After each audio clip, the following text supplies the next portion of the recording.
રાષ્ટ્રીય માર્ગ સલામતી માસ 2025 અંતર્ગત વડોદરા શહેર પોલીસ દ્વારા માર્ગ સલામતી જાગૃતિ કાર્યક્રમનું આયોજન કરવામાં આવ્યું હતું। રાષ્ટ્રીય માર્ગ સલામતી માસ 2025 અંતર્ગત વડોદરા શહેર પોલીસ દ્વારા MS યુનિવર્સિટીની ફાઇન આર્ટ્સ ફેકલ્ટી બહાર રોડ સેફટી જાગૃતિ કાર્યક્રમનું આયોજન કરવામાં આવ્યું હતું। આ કાર્યક્રમમાં અકસ્માતનો ભોગ બનનાર પરિવારજનો તેમજ પોતે ભોગ બનનાર વ્યક્તિઓએ હાજરી આપી માર્ગ સલામતી તેમજ ટ્રાફિક નિયમોનું પાલન કરવા અનુરોધ કર્યો હતો। આ કાર્યક્રમમાં અકસ્માત વખતે તાત્કાલિક સારવાર તથા પ્રશ્નોનું નિરાકરણ લાવનાર 16 જેટલા પોલીસ કર્મચારીઓનું સર્ટિફિકેટ આપી બહુમાન કરવામાં આવ્યું હતું, જ્યાં ડીસીપી જુલી કોઠિયા દ્વારા ટ્રાફિક નિયમો તેમજ ટ્રાફિકની જાગૃતિ મુદ્દે લોકો સમક્ષ પૂરી પાડી હતી। આ પ્રસંગે additional police commissioner Leena Patil, DCP traffic Jyoti Patel, DCP zone 1ના જુલી કોઠિયા, વાઘોડિયા વિધાનસભાના ધારાસભ્ય ધર્મેન્દ્રસિંહ વાઘેલા, સયાજીગંજ વિધાનસભાના ધારાસભ્ય Keyur Rokadiya, election ward number 9 युवा काउंसिलर श्री रंग Rajesh Ayre, municipal councillor Chhayaben Kharadi, doctor Rajesh Shah तथा अन्य होद्देदारो उपस्थित रहा था।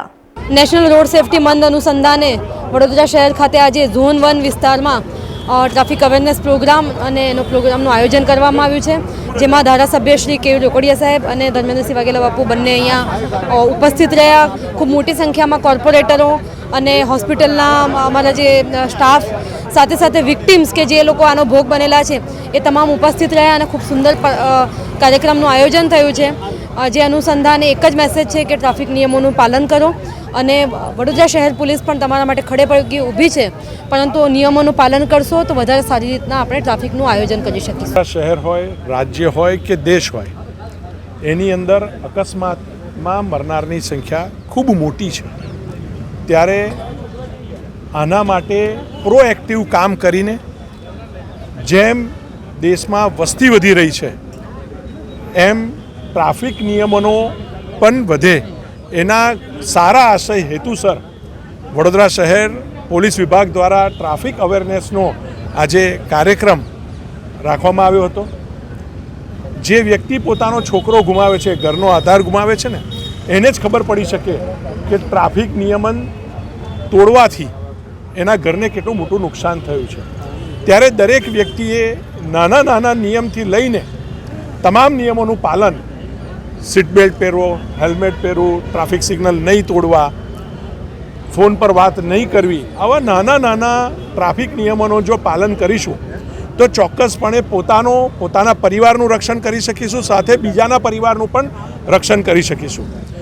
લોકોની સમક્ષ પોતાની આપ વીતી કીધી એટલે આપના માધ્યમથી હું જનતાને જણાવવા માગું છું કે હવે ધીરે ધીરે સરકાર અને પોલીસના દંડો પણ હેવી થતા ગયા છે। લાયસન્સ કેન્સલ સુધીનો તમારી ઉપર કડકમાં કડક પગલાં લેવાઈ શકે છે।